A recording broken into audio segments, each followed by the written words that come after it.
Welcome to another edition of Pittsburgh Sportsline, live on Verizon 32, Comcast 7 in Bethel Park, and soon to be broadcast throughout the area on YouTube and Pittsburgh Sportsline at Facebook for all you guys and girls that have a drink each time I mention Pittsburgh Sportsline at Facebook. Hey, thanks for watching our show. We got Matt on the cameras. Devin and Aaron are off. We had a great show last night with Matt and Little Z, who's in the house here. Wally Chip is back. He helped us with the sound equipment. We'll talk about that a little later. And thanks for Chris being in the control room, and BPTV, thanks for having us on air. We appreciate all the great feedback.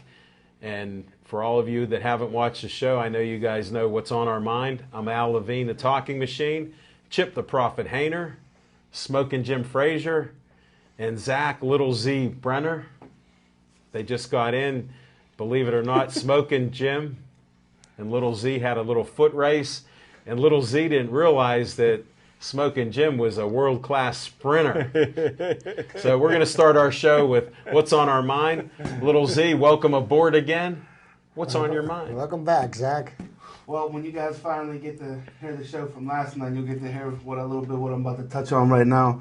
Basically, what I said last night, coaching basically blew it for the Penguins again. You know, if we lose this series, I say Dan Bylsma gets fired, and that's pretty much what's on my mind because he just can't get through to the players. There's a time to be somebody's friend, and there's a time, to handle work, and there needs to distinguish between the two. And Dan Bylsma's just not getting through to these guys right now. They're not playing any kind of defense, so it doesn't matter who's in goal. Any one of us four could be in goal right now. It doesn't matter who's in goal. And they scored one goal in 6 periods of hockey with that kind of lineup on that, with that talent. Something's got to give, and he's not. We're going to revisit this in a couple minutes, and then we'll revisit it in our Penguin segment. We will go in depth. We have a lot going on, but Little Z, all I can say is the English say, you're spot on. And here, do you need a little towel to wipe down there, buddy? And that's fresh. I just washed it. Oh, it smells good. Oh, yeah, you smell the Downy. They got a little bit of that power Kool-Aid on there. No. I drank all that sour Kool-Aid, and it's pretty sweet. Hey, Smoking Jim, what's on your mind? Hey, thanks, Al Levine, the Talking Machine. And if you want the green, you got to see Levine. I didn't wear green, but I like that shirt Little Z has. Yeah, that's nice. And the hat matches the shirt. Does it? The Yankees, too, in honor of... colorblind. Oh, there it is. But you've got to accessorize. Yes, it. I like it. I like his swag. Real quick, my Spotlight Player of the Week goes to the Steelers' 2013 6th-round draft pick. Vince Williams, 6'1", 250-pound, middle linebacker from Florida State. I think he really has a chance to make the football team for a couple reasons. One, they don't really have any good middle linebackers. And two, he's a pretty physical guy. If you go back and watch Florida State play, where's number 11? He's a 2-down linebacker that has the potential to play on passing downs, even though he didn't do it at Florida State. He runs the 40 in about 4.6 seconds. Bench presses 225 pounds, 22 reps. Only started 2 years at Florida State, but at 250 pounds, he does love contact. He's very physical. So my Spotlight Player of the Week, Vince Williams, middle linebacker, Florida State, got a chance to make this football team. Well, thanks, Smoking Jim. We appreciate your insights. We'll look forward to that. Hey, he's got to stay out of the South Side, too, if he wants to have a chance to make this team. Stay out of the South Side. We'll discuss that. Hold it. Let me put a separate segment on Outside that. after midnight. I'm sorry. No go. I'm a spur of the moment kind of guy. I lose my train of thought. I'm No, sorry. we're okay with that, but I'm going to add that a little South Side conversation with We'll Steelers. call that the Southside Shuffle. South Side Hey, and Steelers. I'm available for security, guys, if you need somebody. Oh, that's what's if up. you need somebody That's down what's there, up. man. Well, BC will travel anywhere. Anywhere. And now let's get the Chip the Prophet Hayner. What's on your mind? Thank you, Alan. What's on my mind is, I don't know, most of us probably didn't see much or hear anything about the Pirate game last night because we were too busy watching that debacle at the console last night. But once again, last night, issue happened again with the umpires. That it's a disturbing trend, and I think it's about time that Major League Baseball did something about it. And to set the stage here for what happened last night, A.J. Burnett was pitching. Didn't have his good stuff last night. He got roughed up pretty good. But, A.J. Burnett has a history of being somewhat nasty, so to speak, to umps and just the players in general. But, the umps were, the strike zone was all over the place. And, pitches that should have been called strikes weren't being called strikes. And, of course, A.J. Burnett was letting the ump hear about it a little bit. And the ump got to the point where it didn't matter if where A.J. Burnett threw the pitch, that he wasn't going to call it a strike. And that exact instance happened. A.J. Burnett threw one right down the middle of the plate. And the ump didn't call it a strike just to get back at A.J. Burnett. Wow. And Russell Martin, without even turning and looking at the ump, walks up in front of the plate to go throw the ball back. And apparently he said something to the ump, and the ump ran him. Okay, so here he throws the catcher out of the game, which prompts Clint Hurdle to come out and go to the defense of his catcher, and he gets ran from the game as well. And I think part of the problem that is going on in Major League Baseball is that the umpires are out of control. They are not doing the job that they should be doing. They should be calling balls and strikes, fair ball, foul ball, safe, out. They shouldn't be getting into personal conflicts with players because, just because they have an attitude or a bone to pick with a certain player doesn't mean that they should be affecting the outcome of the games. They're supposed to be impartial, and they're not being that way. And it's about time that the commissioner gets up off of his dead hind end and do something about this. Because, it's a travesty that this is happening, and it's happened over and over and over again. It happened earlier in the year between Cleveland and Oakland when the umpires deliberately didn't call a home run after it was clear on a replay that it was because they didn't necessarily agree with the replay rule. Well, hey, Major League Baseball said that is a rule and it needs to be applied, and whether you like it or not, you need to apply it. So we need to do something about the umpires. There's got to be some way to discipline these people or get them to call the games the way they should be. But that's what's on my mind. Hey, I appreciate it. That's why we'll revisit that because that's one of my pet peeves, as you guys know. Is Bud Selig still alive? Is that the commissioner? I don't know. We'll continue that. I think he may be involved and stuff. Yeah, I was and they roll him out for ceremonies. Weekend at Bernie's. Oh, yeah. Well, let me do a couple promotions here. We got our Seneca Valley, the Unicycle National Championships. Check it out online. Can't wait. Hey, wait a minute. I saw a post on Facebook, and I hate to interrupt you, Alan. That's okay. You Trina Hess had a little accident. She scraped her knee and hurt her foot falling off the unicycle the other day. Really? Is she going to be in trouble? I think she's going to be all right. They life flighted her, and I think she's going to be okay. I posted it out there that she was out My there heart live stopped in for the a minute. public there.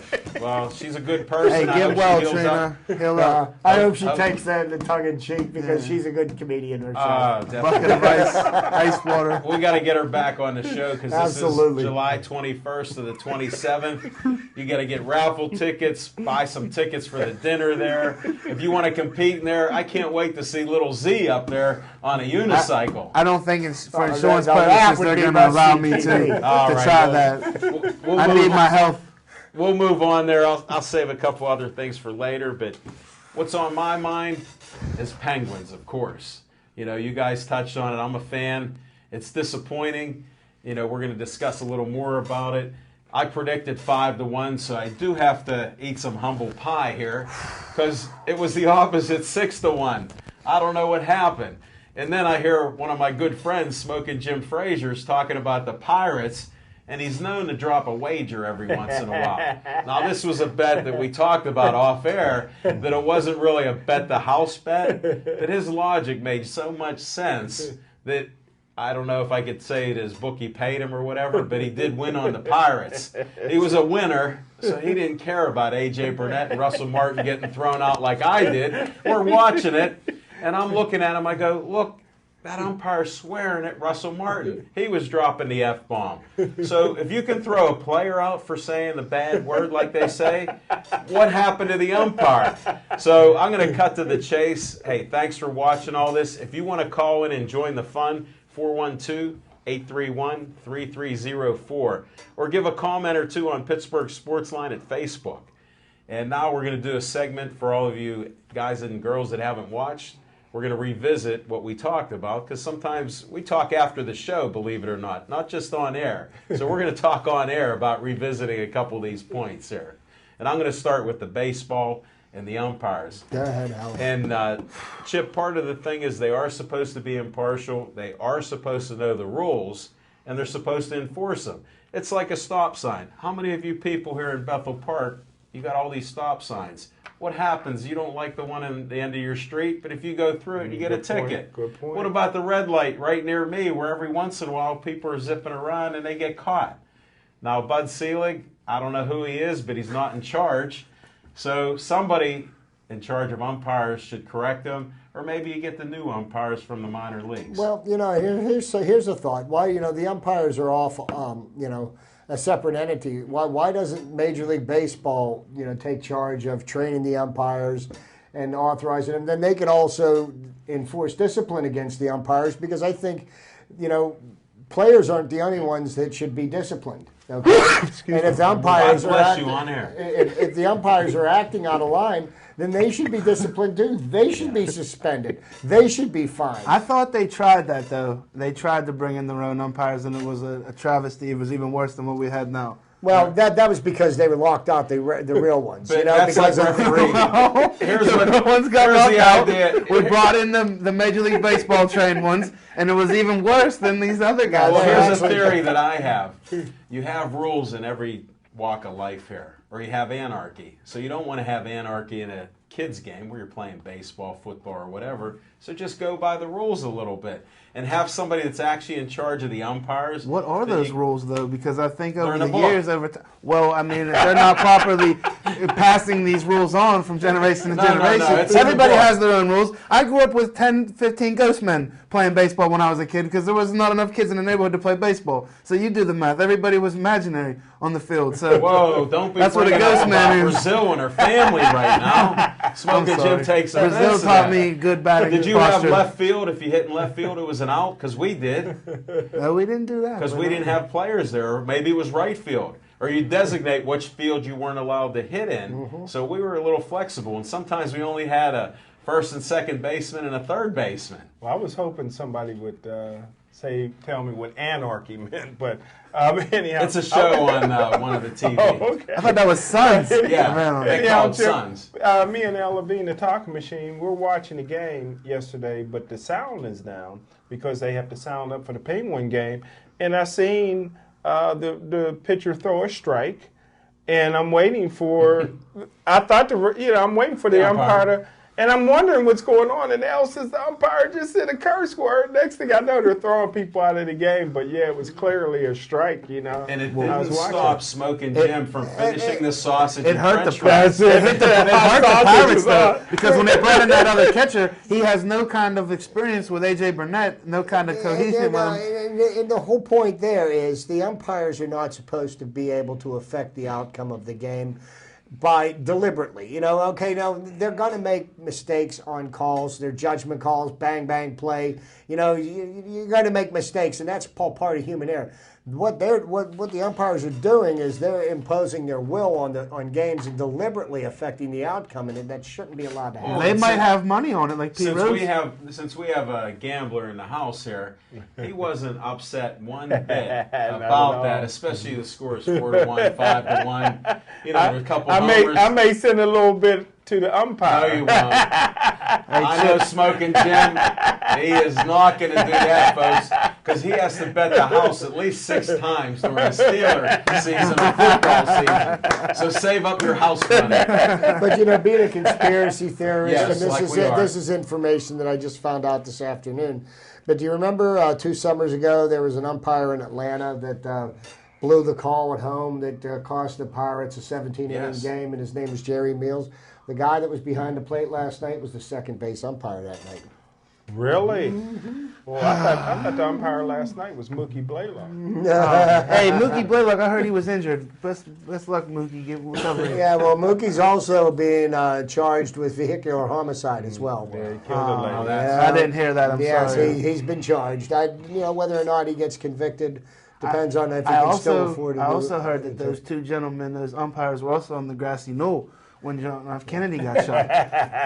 Right. And they also know what's in Area 51. So we're just going to have to bring these guys in for a Senate inquiry and find out what they really know. That's what we go Little to Z, the Warren Commission. we're glad to have you join our conspiracy club. That's right. And I'll go in on it. I'll give you a few of the books that I do have on those subjects And you just mentioned. remember, we are not alone. And this is being broadcast. I heard David Duchovny is still out there looking for aliens somewhere in this country. Well, so wait. he never gave up. Hey, the truth is out there, and I'm going to go to Sip Sports Bar. And right. we had a great time there last night. And then, I don't know about you guys. Damn, Claudio, you better get out some more. He ate all this. You got to get your bar ready. Come ready. Claudio Rosano, the coach of CMU and owner of many different businesses. He's a scout. He brought these energy bars in there, 5 grams of fiber, And Alan- 18 vitamins Look and how, minerals. look at his skin. And He Alan looks good hasn't tonight. slept since. And I asked Chip, how was your energy bar this morning? He goes, I forgot, but I ate 4 loaves of bread or something because they were free. So he's stealing a page out of my book. And for Chief and all you guys that know me from the Post-Gazette, don't fall off your chair here. It was free. And it was for me, as RB would say, so it was good. And I want to thank Sip Sports Bar for putting up with us. We come in early, and we had a nice crowd there. And tonight is Don Cambiti's Pizza, 50 cents a slice. Go there right now. I hope you're watching us on the Verizon 32 somehow with some hookup that's not in the bar because they got the dish. Then Thursday's Jumbo Wings. We'll have to have a Pittsburgh Sportsline visitation there, 25 cents. And then they got the Jumbo Fish and Coleslaw, $7.50. Check it out. And they got entertainment every Saturday night about 9 o'clock. Just stop by. It's a great place. A lot of nice TVs. Tina's really nice there with helping us out. And guess what? Great owner. Tracy, we can't mention the owner's name. He keeps a low profile, but he's a super guy. And then Tracy, our favorite bartender in Dormont, she come back. She's back in the house. She's Thank back God. in business, so we'll see you next Monday.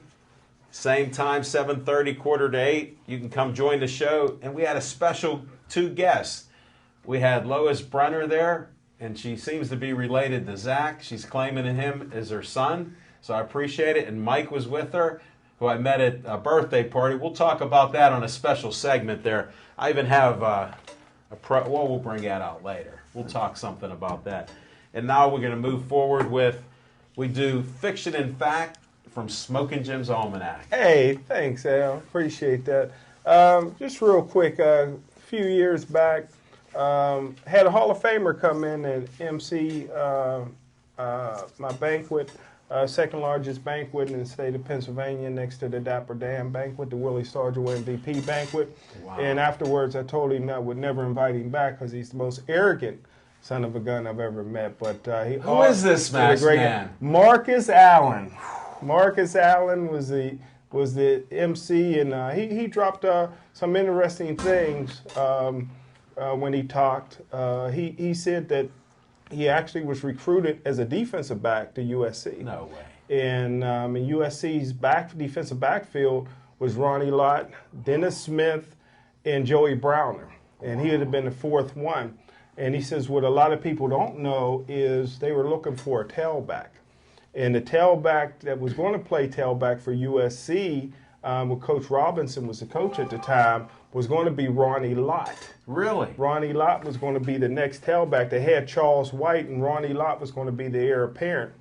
And Marcus Allen says he was looking around at the different Heisman Trophy, and then when he was a senior at a high school in San Diego, California, O.J. Simpson came to visit. Nice. Did the banquet, and so him and O.G. looked up to O.J.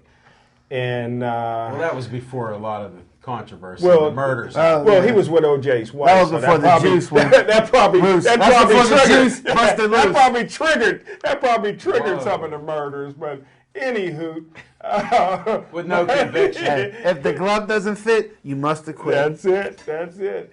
R.I.P. And, Johnny Coffey. And he says he's looking at all the different trophies, and Coach Robinson's there. He says, wow. He says, my dream was always to win the Heisman Trophy. It's going to be kind of hard to do that as a defensive back. So Coach Robinson decided to move him to fullback. Wow. So his sophomore and his freshman, redshirt freshman and sophomore year, he is a 191-pound sophomore for Heisman Trophy winner Charles White. And then he moved to tailback as a junior. And then his senior year, he's the first running back in NCAA history, run for over 2,000 yards. And then he went on to do what he did in the National Football League. And I couldn't wait to throw him out of the room. But Marcus Allen, the most arrogant person I ever met in my life, he had a pretty great story.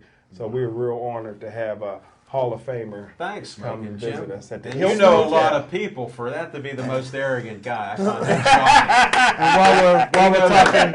And while we're talking football real quick, R.I.P. to Deacon Jones.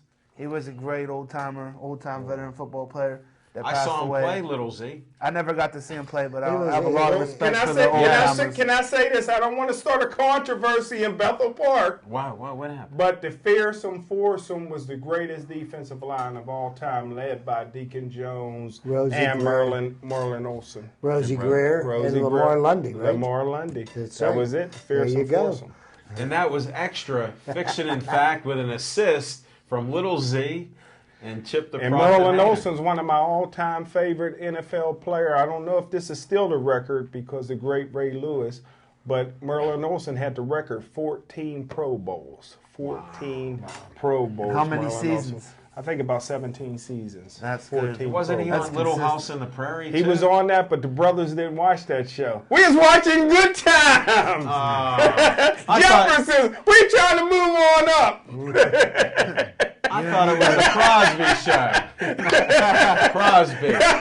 Yeah. Glad you caught that, Little Z.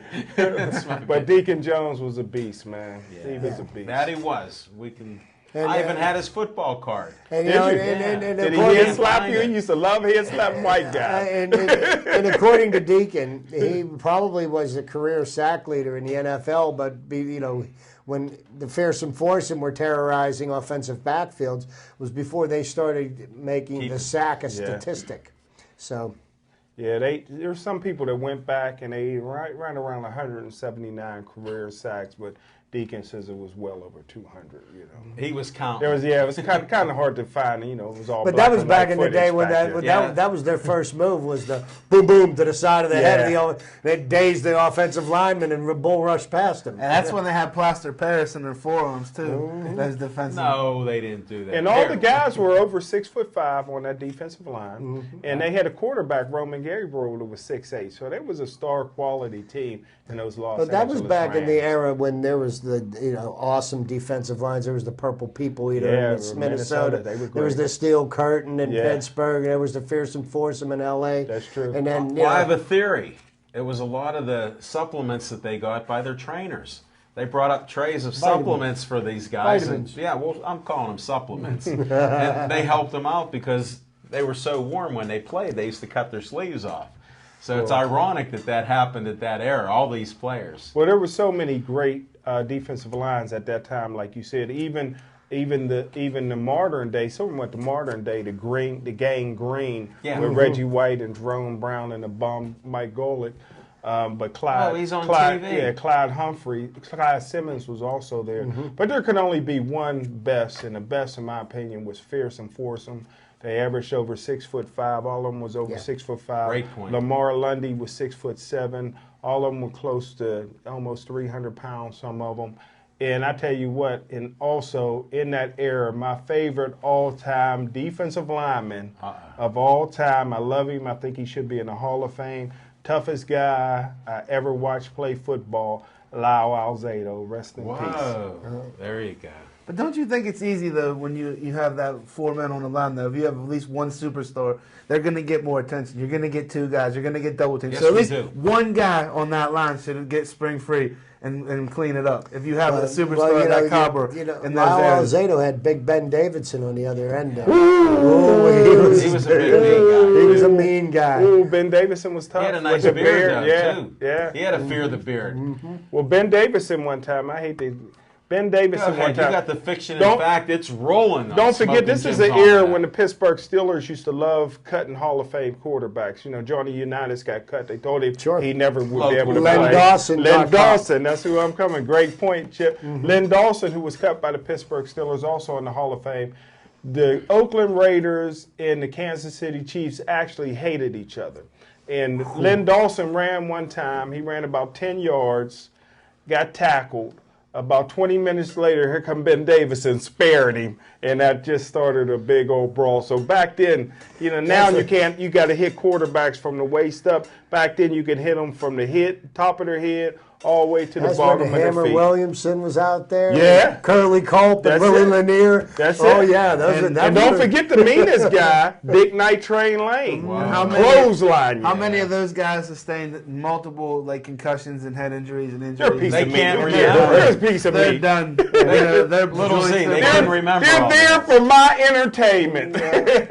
I'm just waiting for them to find some kind of correlation between Jim Kelly's jaw cancer and his blows to the head. All right, let's move forward. We He had got a weak jaw. He had a glass jaw.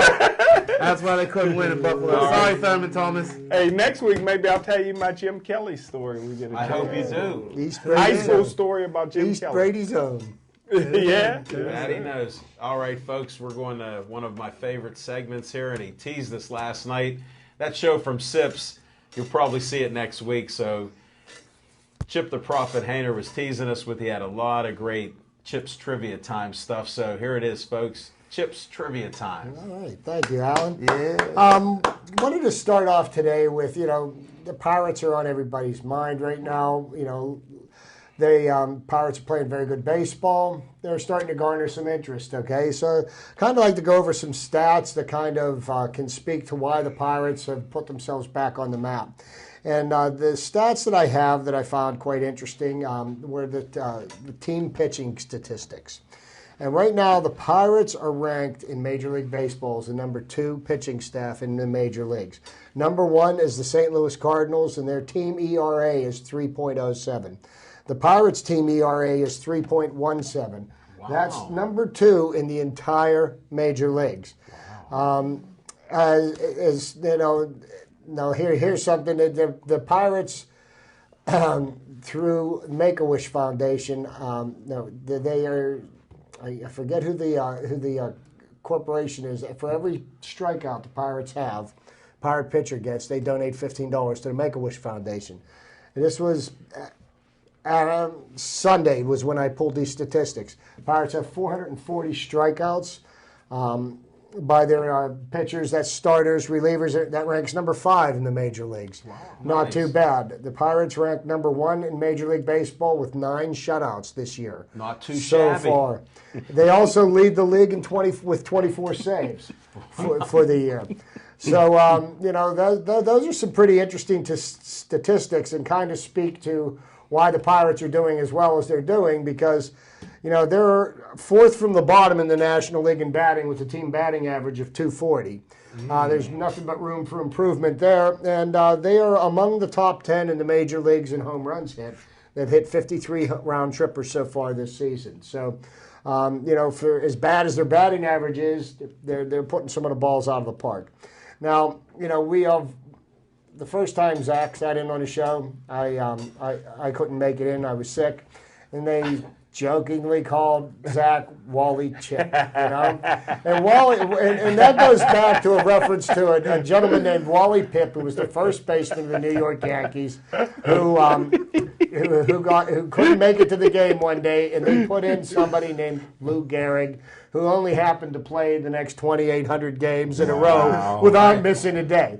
So, I wanted to touch on, being that Zach's here, that I wanted to touch on Lou Gehrig. And on June 3rd, 1932, Lou Gehrig was the first player in American League history to hit 4 home runs in one game. Really? Okay.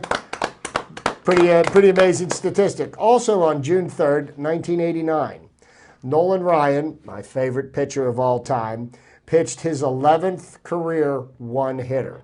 Okay? He did 2 things by doing this that night. He broke the record of a gentleman named Bob Feller. Bob Feller was a Cleveland Indians pitcher, Hall of Famer. Great pitcher. Bob Feller set a record that he had 15 low-hit games, and that means either one-hitters or no-hitters pitched in his career. And by pitching his 11th career one-hitter, Nolan Ryan passed that record, which he added to before he finished his career, because Nolan Ryan, as we all know, threw 7 no-hitters, and he probably threw several more one-hitters. So Nolan Ryan set a record for Major League Baseball in low-hit games.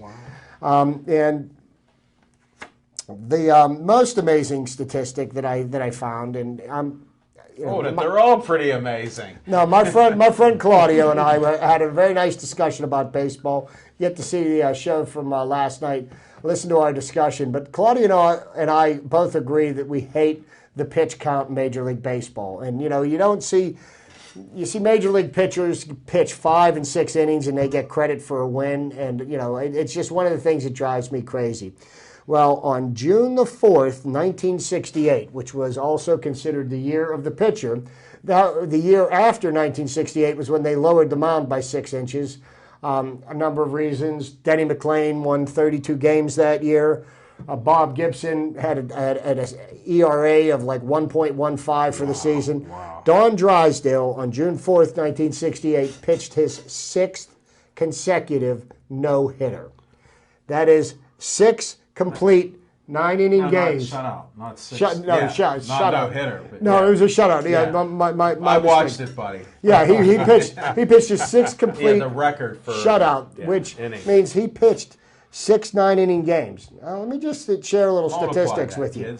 Wow. Since the beginning of last year, to today, one Pirates pitcher has pitched a complete game.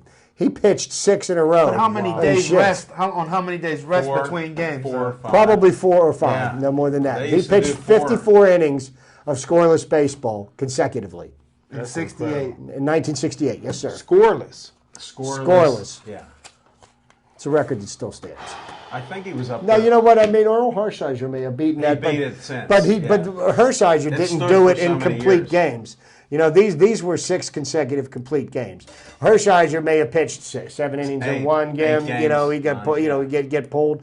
But in the era of specialization, you will never see another statistic like that. You'll see entire pitching staffs not pitch 6 complete games in a season, and he did it in a row. Let alone shutouts, which he had that record for probably 20 certainly years. not my generation, not in this modern day. No, in this age of specialization, they got pitchers that pitch the 7th inning. They got pitchers that pitch the 8th inning, and then you got your 9th inning specialist. And I think it's bogus that if you pitch 5.5 innings, that you get credit for a win. I think you had to pitch the whole game, but I'm old school. Good point. Well, another thing, we were talking with Claudio after the game, and we were talking about figure out one of these relief pitchers pitches 3 minutes, and he pitches maybe 60, 70 games. So for a couple hours, 2-3 hours, he's making $10 million a year.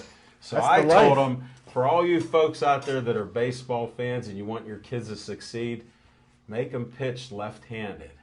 Make your kid grow up to be a lefty, because if he can throw about 85, 87 miles per hour, he could be a major leaguer, make millions, and he's not going to get hurt that bad. They need percentages are so low. I didn't go to Carnegie Mellon or IUP or Cal U or any of the local universities, but the percentages of that happening are like getting hit by lightning. But I will tell you this. What's something you guys were touching on last night, though, about like letting your kids be themselves, though, not like letting the coach dictate, what they're going to do out there, mess with their mechanics. I mean, I'm all for that, individualism. Everybody does things differently. Messing with one kid's look at some of the greatest players that played every sport, not just baseball, like we were talking about. They all had their own little styles, and sure, there's basics, like Claudio was telling us, 3 fundamentals. basics. Right. You have the fundamentals, but how you get there, hey, that's what makes it fun. And to speak to your point, you're saying not a lot of people make it to the major leagues. Of all the players that get drafted, and the Major League Baseball draft is happening later on this week, of all the players that get drafted in the Major League Baseball draft, I think it's less than 10% of them make it to the major leagues. And there's a lot of rounds in Major League Baseball draft. Isn't there? There's like Yeah. 18, 19. Yeah, there is, and 20 very, rounds. very 50 few of some the, rounds. very few of those kids ever make it to the show. Correct. You But a know? lot of those kids are just like, could be like Juan Valdez walking down the street with a donkey. They just buy the rights to him just to have the rights for him. Was he the guy that had the coffee bags? Yeah, he was from Colombia. Nice. I think the Padres owned his rights if he ever decides to pitch. Only for a couple years. I think he was a righty though. I think his son's in charge now, or his grandson. That little kid that pitched in the Little League World Series from New York, he ever make it to the big He league? was 30 years Yeah, he old. ended up being. Yeah, He I was know. 30. Yeah, He was the best little leaguer he ever was a seen. Cuban sensation from the Bronx. Yeah. Well, the other thing is, He's 17 years I old. gave him away. He's He had a 17 years mustache. old. He's striking He out had a 12-year-olds. mustache. He just mowing down everybody. what happened is he had to shave between innings. That's what got him in trouble. If he didn't have to shave between innings, he would have I got think away it was with it. Danny. His name is Danny something. Danny. That wasn't his real name. Hey, I don't know what his name is. His name could have I'm been Juan teasing. Valdez. I'm teasing there. Anybody that has a beard like you, I'm not arguing with you, brother. No problem. Hey, now I can't hold off on Penguin talk anymore. We all have our opinions on it, and that's what they are. I mean, it was a tough game to watch. I mean, it was nice eating hot sausage and French fries and zucchini and more French fries. I mean, thanks I again, was Sim loving it. Sports Bar. And then we had, somehow they missed Chip. So they owe him a second sandwich for next Oh, week. yeah, it was so weak. We'll move on to Penguins. I Easy, barely easy. made it here tonight. Like moving on to the Penguins. Last night, was about as bad as a game as I've ever seen, and it's really amazing to see that in all the years that Sidney Crosby's been playing hockey here in Pittsburgh, the two worst games he's played in his career have been the last two, and and I'm sure that's the exception. That's not the rule, and I heard Dan Bylsma say today that there's going to be some changes made in the lineup, and I'm going to go far enough out on a limb to say that I think one of the people that ought to be a healthy scratch from tomorrow night's game is Chris Letang. I think he did more last night to help the Bruins win that game than he did to help the Penguins, because I think he forgot that he's a defenseman first. He was playing more like an offensive forward. He get caught out of position so many times because he's deep in the zone and not covering his responsibilities at the end.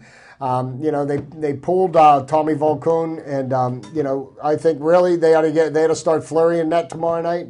It'll be interesting to see what they do, but they ought to put him out there, let Volkun get a rest, and this is a must-win game. I mean, I tell you what, Penguins lose tomorrow night, they're done. Their chances of coming out of this Boston series with a win are absolutely zero. Well, we'll make it much more difficult. It is a must-win in my book. I wouldn't go as far as you with Letang. I would have a coach just tell him, we need you to stay back just a little bit. Use your skills to disrupt the other team, because he's good at that. And when once in a while you want to do some offensive playing, get the puck out of there once in a while, but you got to play a little defense. Could they get swept?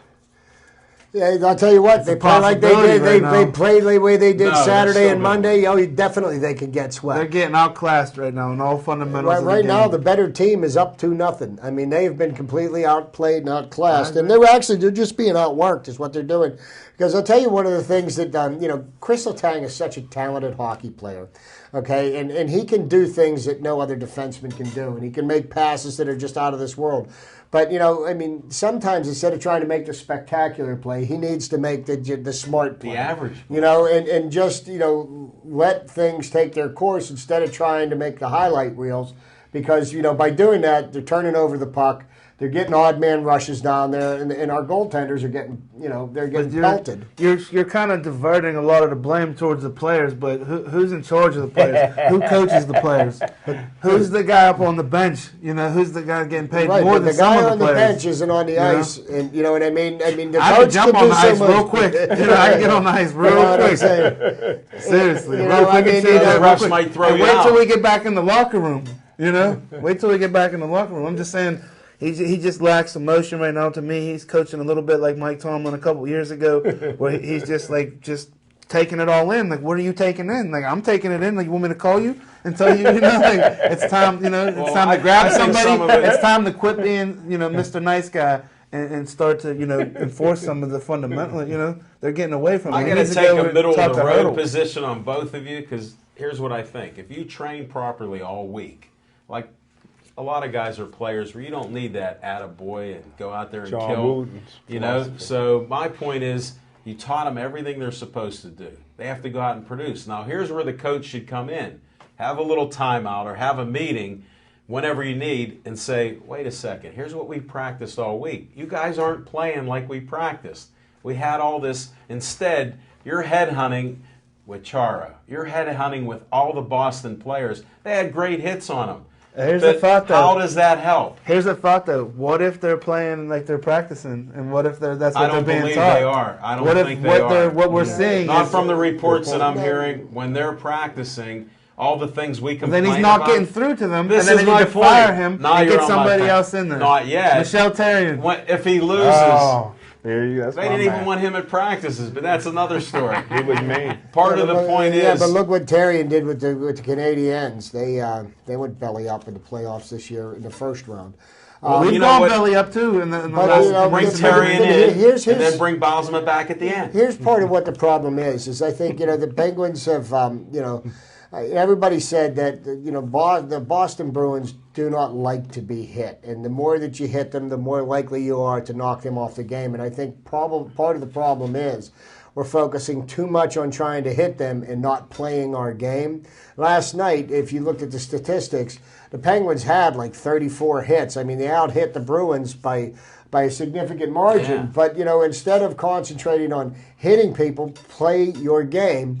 The hits will happen. Where's the scoring? I mean, that's the real question. That's what I'm saying. If I've been you're on the worried about phone with hitting- Ralph Iannotti, all the main newscasters on the news, and my main focus is where did our offense go? You've been You on know? with them. Oh yeah, I've been on the I phone thought with this them all was the day. show you were on. I'm sorry, guys. I'm in the newsroom working for them too. Are No, you? I'm just. Brenner I'm just Contracting I'm is now expanded What to looks the good newsroom. on paper doesn't necessarily always mean what's going to look good on the game, and what matches up good on paper doesn't mean that's what's going to match up on the ice. And right now, they're being outworked, outclassed, out-hustled. I mean, I could go for another 20 minutes without things that they're being done right now. They're playing anything but their Out-coached. game. They're being out-coached for sure. And I mean, that Mike, my mom's man, lives in Yeah. the same neighborhood as Bosma. If me and Disco Dan run into each other, you guys are out of your mind if you think that I'm not going to, I want to see some emotion on him just in my conversation with him. I'll get him fired up. I'll light your fire. You want to live in Pittsburgh, you want to claim Pittsburgh, then you better, you better start to, Well, buckle they need down. 4 more wins in this series, folks. They're going to get it.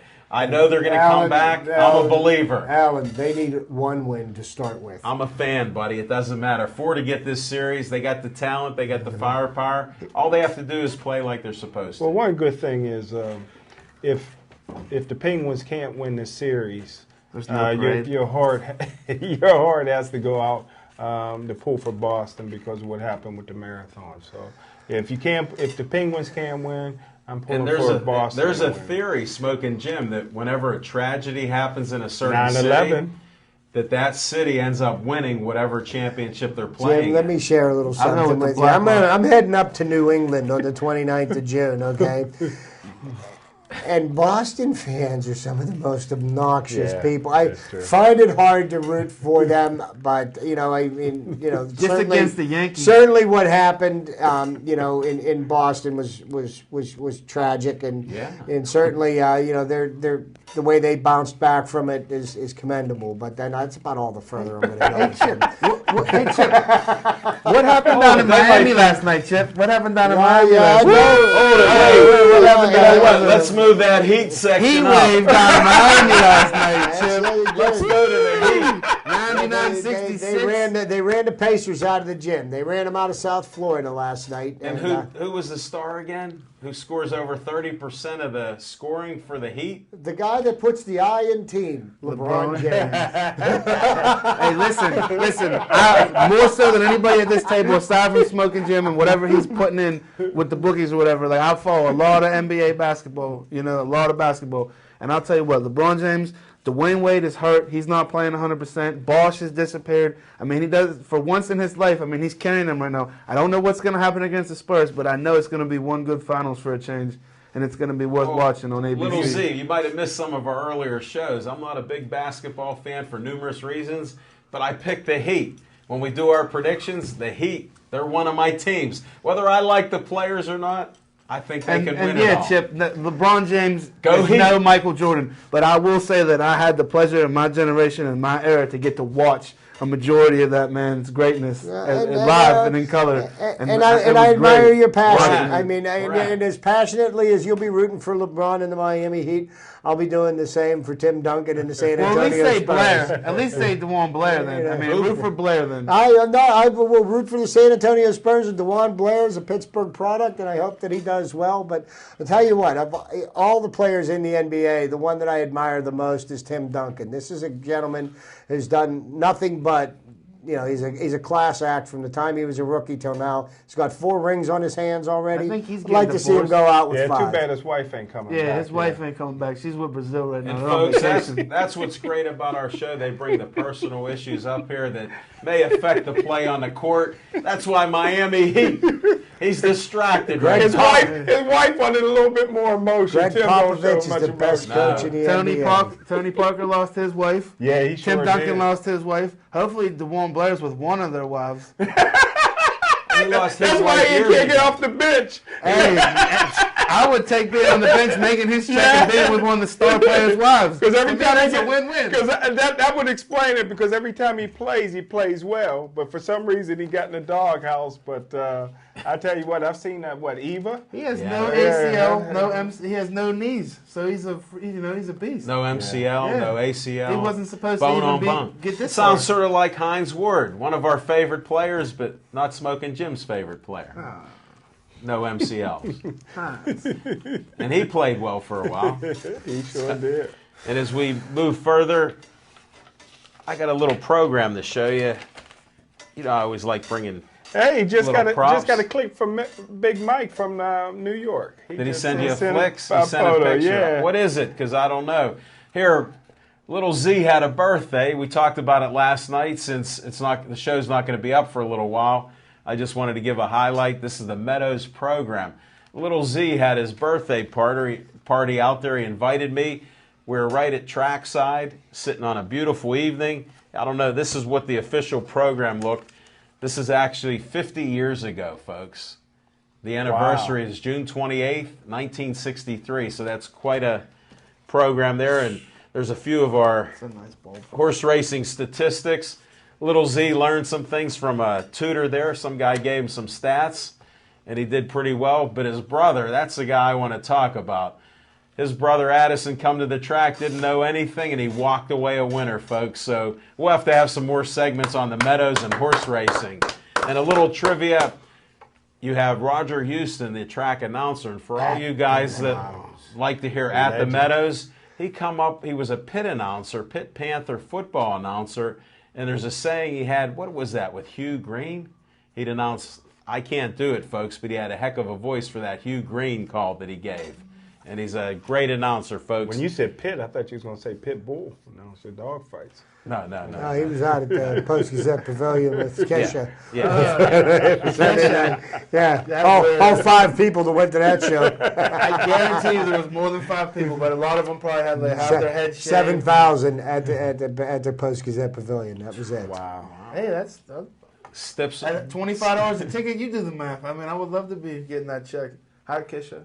There you go. Hey, we cover a lot of That topics fool's here. from Miami. I love Miami. How you doing? And now we'll get off of Miami. And how about the Buccos here? We touched on them lightly.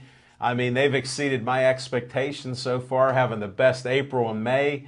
And they're not having the best June yet. But, hey, we're still ahead of the game here. And they got a lot of great stats. But one of the ones that shows we have some issues is they can't drive in runners that are on base. They have one of the worst batting averages with men on base, and over time that will catch up with you. So Chip, even though I enjoyed that Kool-Aid and it's much sweeter now, that bothers me. These little stats, like even the pitchers, they're doing great, but they're using a lot of the pitchers. If we don't get some fresh arms coming in soon, which you've brought that up numerous times, we need it because we're not old school. They're not going more than 5+ innings. No, and there are pitchers on the horizon, and Charlie Morton's working his way back from his Tommy John surgery, and he isn't the answer to all of our prayers. But you've got Charlie Morton out there, you've got Garrett Cole, who probably will be up in the majors by the end of July. is working on some things down in AAA.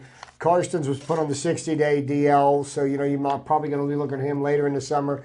James McDonald has started into his rehab, and a lot of people laughing about James McDonald, but James McDonald's an interesting pitcher because of all the pitchers on the Pirates staff, okay, major league, minor league, he has the absolute nastiest stuff of anybody.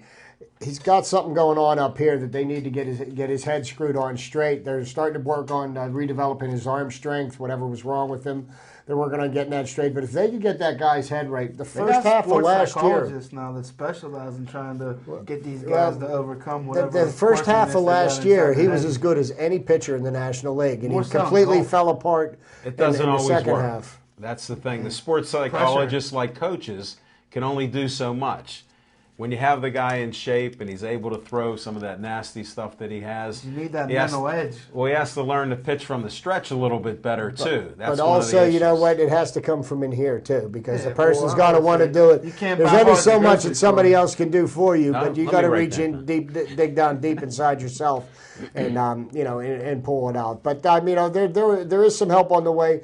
The Pirates bats, they have been getting better as of late. They started up. It seems like they always do start the year off cold, but the bats that they've got on the bench that they can bring in at any given point in the game, they have been producing in run-scoring situations. They're not scoring a lot of runs, but if you're not giving up a lot of runs, and out of 11 games, they won 4 1-0 games. Well, you know what? Last year they were on the wrong side of those 1-0 games. So, they're finding a way to win the close games, and, Well, I'm hoping that the baseball gods don't want us to have 21 years because of Roberto Clemente. So if some of that synchronicity can tie in there, folks, that we can put that together. 12 games over 500? Maybe that's why they won a couple of these games that they normally wouldn't. Well, and the other teams have dropped a can of corn and bounced into each other. I tell you right now that the team that they've got is much deeper than it has been in the past. They've got a much better bench than they had last year. They got some good veteran leadership. And how about the catcher? That's the key. Russell Martin has thrown out so many. I think he's ahead of what we did all of last year. Well, he threw out more runners in April than Barajas threw out all year last year. So there you go. That was just in the month of April. Barajas had such an annoying batting intro too. Every time he came up to bat down there, they get to pick their own songs. Right. So they come up to bat, and they played lowrider. But Russell Martin. I'll tell you what, the Pirates have probably overpaid for Russell Martin this year. And Pirates identified him as being the top catcher in the free agent market, even though there was a kid that was caught for Texas that got more money, Napoli. But Russell Martin was a perfect fit for the Pirates, and I'm telling you what, man, he keeps the other team's runners at bay. Been down to the games, 2 games this weekend. Yeah, I saw the great picture you sent. He snapped throws down to first base, a guy that's just like, lackadaisical walking off base. And, he keeps the runners closer to the bases. I've seen him try to throw out a runner that's leading off second base from behind the plate, from his knees. Boom, and he gets a ball right out there. He's got a cannon. You bring up another point. We're losing guys on the base paths from Josh Henderson, Marte. These guys might need schooled a little better, like the old Maury Wills and guys that used to play Josh Harrison, he spent a short time up here, and then he went back down real quick. Marte, here's the thing about Marte. Marte is such an amazing natural athlete, and he has got something that you can't teach. He's got speed. If you ever sit in PNC Park and watch him run the outfield, run the bases, he moves like nobody I've ever seen. Who's faster, him or Andrew? Oh, Marte, easily. Really? Easily. Wow. No question he's faster than Andrew. Wow. And, those two are in the top 5 in stolen bases in the National League. And, Marte, he's learning how to play the game, and the mistakes that he's making on the base pass and stuff like that, I can live with them because, you know what? He's keeping the other teams honest. He's out there. I know, but I'm looking for runs. That's the thing. When you're on second base, they will come. The Pirates are looking for runs. The Penguins are looking for goals. The Steelers are just trying hold to it. stay Wait, on the south side. you just segued into my next segment. Steelers. Now, here's the thing. They're only a mile from their stadium, so stay out of Southside after 11 o'clock. I'm going to say 11 o'clock because then you can clear out by Maybe midnight. you had to move the training facility out of Southside. But it's a nice facility. If you want to call, being from the city, if you want to call where their training facility is, the South Side, be my guest. Officially, they do. I mean, it's a hop, skipping. It's way down the. The madness is The down Glenwood the road, way Bridge. far away from- It's almost under the Glenwood Bridge. I'm teasing, little Z. Listen, you listen. You think you can go out, but when you're flashy, listen. We don't know all the circumstances either, but I'm pretty sure from what I've gathered from my people. From on the your South hood, Side, what did they say? Mike Adams, is an arrogant, flashy kind of guy. He was running his mouth. You never know who you run your mouth into. It's always going to be the lowest denominator character that's going to have it out for you. When you have more than everybody, you need to insulate yourself and get more guys like me around, and we'll make sure you don't get stabbed and you'll come home. Hold it. Wait a second. We got Brenner Contracting. Zach, here's the We do thing. security. 3 o'clock in the morning, you're down in Southside, sitting on the hood of your truck. You've got got gold jewelry on. You've got a nice, big, expensive vehicle. And you got somebody down there that has nothing. And you lost your keys. You couldn't even get in the vehicle. I mean, he put himself in a bad place. I mean, that could have been avoided. I mean, do you need to go out and wear all the bling? I know you're a young man and you want to get out and show off all the, but it's foolish. Hey, Smoke the Jim. What's the size on Mike Adams? What's his statistics? 6'7". 340. 6'7", 340. So when you get that kind of size of a man, you guys videotape the basketball game. You see how some of them guys walk around. Cam Hayward isn't a small guy, but I'm pretty sure Cam Hayward isn't hanging around the South Side at that time of the night, and it didn't happen to Cam Hayward. So Mike Adams, by being that size, you always take for granted, you're so tough, whatever. But hey, you're gonna bleed just like me, Mike. And you did, and you're in a hospital. And there's our security guy. Pittsburgh Sportsline right now, and you're taking some notes, and you're learning from this city, man. You're from Ohio State. To speak to your point, Zach. Call Terrell Pryor. No, wait, he's not people from the are city. always going to try to pick a fight with the biggest, the baddest dude in around because they want to test themselves, whether you're a Steeler or not. If you're 6'7", and you got covered in gold jewelry, somebody's going to come over and try to get in your business. But Mike Adams got almost a $3 million signing bonus last year as a second-round draft pick. You could probably get security for $200 to $300. Hold it. Little Z's volunteering his service for a small fee. For that amount of money, Why don't you have a bodyguard around you? He spends more money than that every day on loud. Jim, right, for $200 or $300, he could pay himself to have a driver, so he wouldn't have to worry about leaving his keys to valet and not getting his keys back. That's a good point. You know what I mean? You want to go out to the clubs? Go out to the clubs and drink. Pay somebody to drive you there and drive you home. Or how about hiring a cab? The cabs are there. Well, you can't try getting a cab in Pittsburgh. Well, cab drivers on the South Side don't pick up brothers, believe me. You sure? You can't haul a cab if you're a brother. That's not true. Every cab driver I know, they always tell me, we ain't picking no black fares up. When I wake up in the morning and I look in the mirror, I don't see a color. I'm colorblind. I see. I think I'm blue. Well, folks, we'd like to continue this conversation, but we're running down to the last 3 minutes, and I like to do the closing remarks. So we'll try to change it up a little bit, whether you see color or not. I was born in a Hill District, so I don't know what you guys are saying. I don't see any of that. We're all Pittsburghers. I don't know what the Hill District was like back then, but from what I've gathered, from what I've seen, Al, you grew up in the part that was like this, and the rest of it was like this. So you were like over here in this little area over here, and this little area over here, and the rest of it was on fire. I'll tell you the stories from the 60s, buddy. That was only after 68 and 69. Before that, people got along there, okay? It wasn't bad. I'll give you a history lesson. That'll be a show for another day there. We'll have the history out there, and it was a lot different. I think those Penguins need to walk across to where the old igloos sit and just walk around, maybe like rub the dirt in their hands, like a little scene from Gladiator or something. It's gut check time. I like the Gladiator. Steelers on the north side were really good, and they always will be good with, manning up and trying to go out there and do the best. Like the Steelers are never coming to get their asses waxed. There's part of my friends, What'd you say? getting their Their asses handed to glasses. them. Glasses They handed lost to them. their glasses? Yeah, they don't want to get their glasses handed to them out there on the football I'll help field. you out. All right, Snook and Jim, we're going to be wrapping this up. We're getting close here. Yeah, you can't win them all. I'm a big Penguin fan. I'm a Bowsman fan as well. I think that'll bring everybody back. You can win it all. They've already won the Stanley Cup one time. And my favorite player is Yager. And I think the fans of Boston, the people in Boston, need to win this title for the community. All right, keep it quick here. On a different note, Tommy Valcoon, 6 wins this playoffs. Marc-Andre Fleury's going to end up with 10, and the Penguins are going to get the cup. Go Penguins. I'm right there. I've drank the Kool-Aid all season.